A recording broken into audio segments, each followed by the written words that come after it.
So, Boogie 2988 has decided to go on some sort of bizarre road trip across America, where he introduces his new teeth to the general public. He decided recently to return to the house where he grew up. It was left to him when his mother died, and subsequently he's allowed it to turn into a rotting ruin that apparently lacks a roof. However, you're about to see Boogie instantly happen upon some conveniently placed photographs of him and his mother. We're led to believe that these photographs have been sitting upon this chair in a plastic sleeve for the last 12 years.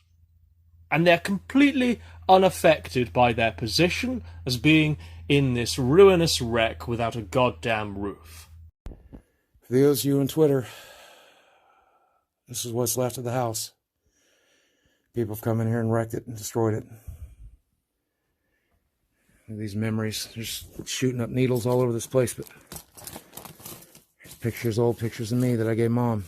There's Mom. I love you guys. Thank you for getting me out of this. Love you. How tragic. How sad. But also how convenient. The house they are in is supposedly without a roof.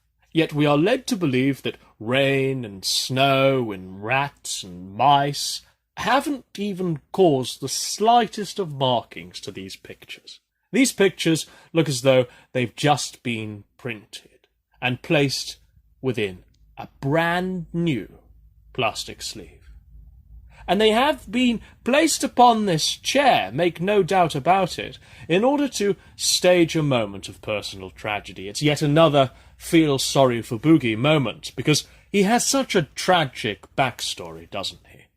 Just forget that he's now a multi-millionaire who can swap his body parts on a whim like David Rockefeller. No, because Boogie has a poor soul. The simple reality is that Boogie is trying to emotionally manipulate his viewer base in order to gain sympathy, pity, and clicks. Yet again. And stunts like this one, they're just shameless. People have likened this to visiting your grandmother's barren gravestone, placing a fresh bouquet of flowers atop of it, and then you start filming and pretend that you left them there 12 years ago in order to gain internet sympathy points. And I'm happy to pay for your funeral. You dudes have paid for my funeral a million times over. Trust me, when I go into the ground, my mama's gonna see me in the best casket possible. I'm gonna have a bunch of silver on that bitch. Dogs, yo, listen, as a matter of fact, let me get it out the way right now. In case I ever do go down, do the dumb shit like Luke Bomber's saying, I want to be buried. I want to be buried at the YouTube headquarters in LA. Put me right in front, and I want my tombstone to read "No bitch niggas." That's all. Don't put my name on it. Don't put when I died. No bitch niggas. Buried in front of YouTube headquarters. Etika left his Nintendo Switch behind before finally losing his battle to the mental illness that was mocked and pilloried by every single e-celeb wanting to make a quick buck. Now, those very same e-celebs are monetizing his death. So it's a disgusting world we live in, really. And whatever your opinions of Etika, if you even have one, it's difficult to see anything other than a personal tragedy that, with sufficient support from mental health services, could have been avoided. Did Etika's e-celebrity exacerbate the problems that led him to this fateful jump? Almost certainly. This isn't the first, and it certainly will not be the last e-celebrity to cash their chips in when the going gets rough. So yeah, Etika took his own life, and now it's time to tie this into Boogie 2988. Because as ever, Boogie 2988 will twist someone's personal tragedy in order to make it all about himself. By the way, since losing the wife and getting the new teeth, it looks like Boogie 2988's life is now essentially being Burt Reynolds at the end of Boogie Nights, driving around the streets at night, recording degeneracy with cheap videotape, as his porn empire lies in ruins after the colonel funding it was arrested for CP. Okay, so anyway, Etika blew up, And the internet was not kind to him. He was dealing with what I'm dealing with on the Reddits and the 4chans and the tweeters and stuff. He was dealing with that in a very similar way. So Boogie declares that it's the Reddits who bear the responsibility for Etika's suicide. Because the Reddits are apparently trying to do the same to him, the same to Boogie. He's trying to draw lines between himself and Etika. There are parallels, because Etika is me. How old is he?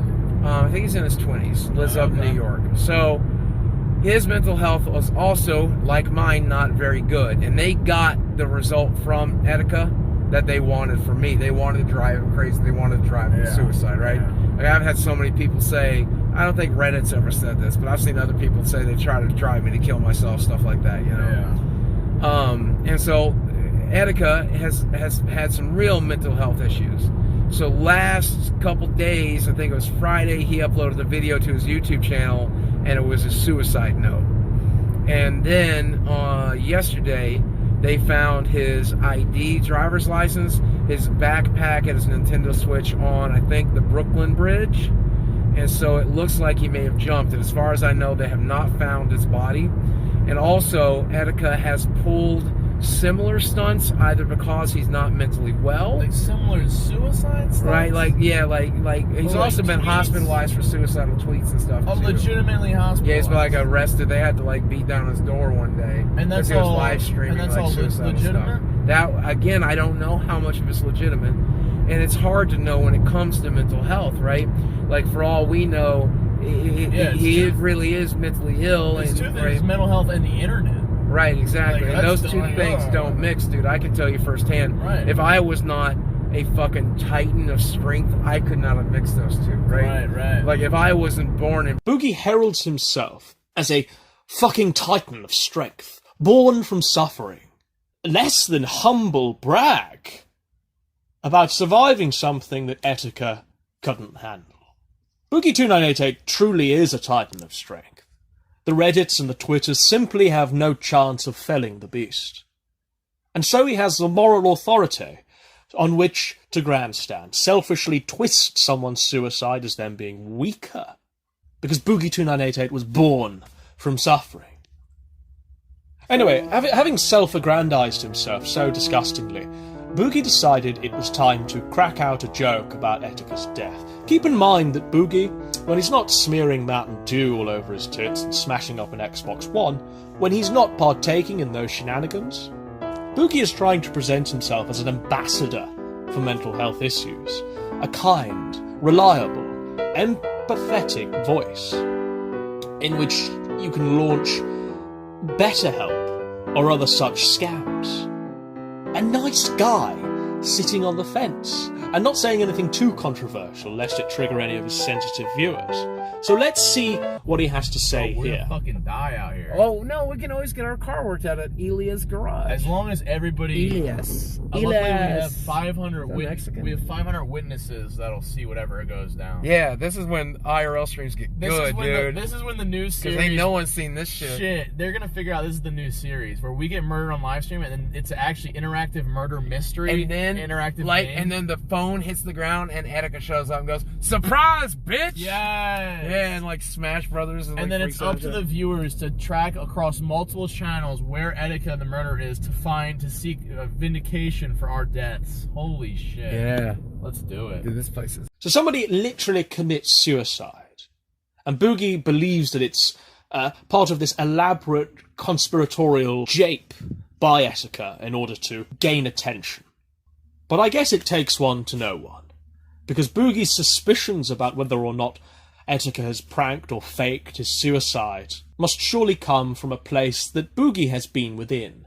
Do we honestly believe that Boogie has not, at one point at least, decided to conject and invent suicidal tendencies whilst he's been on camera in order to gain sympathy from you lot?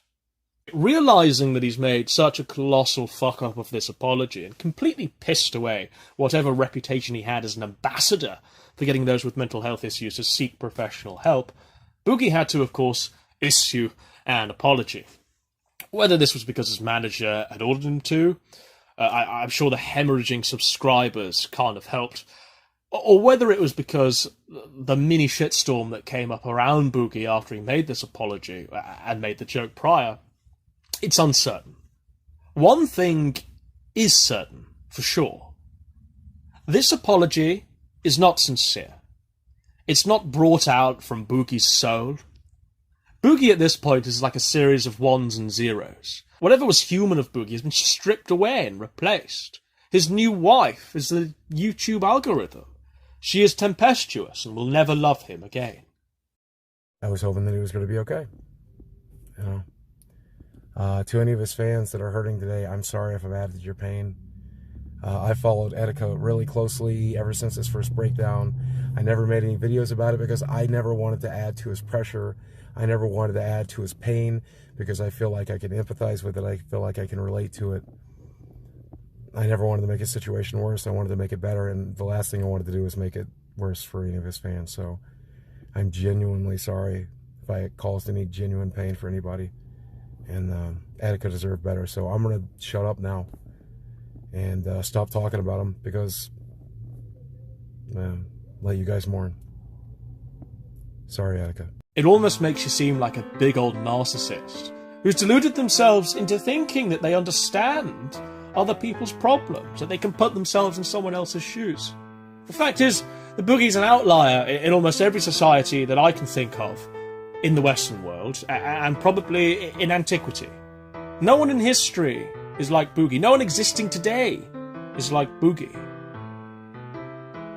But you're led to believe, through his actions and through his deliberations, that you and he are just the same. He's like an addict who would murder his own family and friends in order to get the next fix. The addiction isn't heroin or cocaine or alcohol. It's sympathy.